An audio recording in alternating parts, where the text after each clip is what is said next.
For thousands of years, men have killed for it. Entire cities were built of it. And armies were formed to find it. What is it about the glittering substance known as gold that has made it the most coveted of all metals? In ancient times, it was considered so precious, it was called the flesh of the gods. Today, we use gold for everything from currency to space travel to electronics. But beyond its mere commercial value, could gold have a special power, something that draws us to it and compels us to hold it, own it, even wear it on our bodies? Well, that is what we'll try and find out. Berlin, Germany, 1996. The Museum of Prehistory and Early History acquires a glittering artifact from an anonymous Swiss collector. A tall, cone-shaped hat, crafted from a thin sheet of gold and embellished with dozens of sun and moon symbols. It is one of 4 that have been unearthed at various sites throughout Europe and is believed by historians to date back as far as 1000 BC. What is so important about them is that they indicate that there was a common culture. The images on them represent astronomy, the study of the stars. They also have complicated mathematical implications, suggesting a level of philosophical development that's very advanced for what we thought was available at that time. German researchers carefully studied the symbols on the golden hat and concluded they represent a complex mathematical table, one that can accurately calculate the long-term cycles of the sun and the moon. But how could ancient people have been able to make such advanced and highly sophisticated astronomical predictions? And why was it so important that they construct this incredible hat out of gold?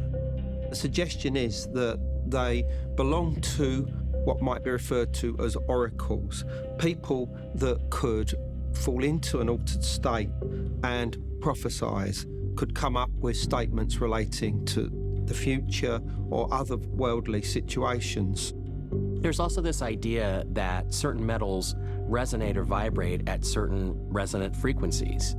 So if you wear a lot of gold, it gets you connected to the broader energy fields that we all live in and move through on a regular basis. So the golden hats are kind of interesting because if gold is something that actually enhances your connection with energies, then the wearing of a golden hat, especially in a conical shape, would tend to amplify the signal that you were getting from on high. Ancient oracles using golden hats to receive esoteric knowledge about the universe. While this may seem like a far-fetched notion, it is just one of many instances in which ancient cultures believed that gold adornments held a special power within them and could bestow that power upon those who possessed these gold ornaments.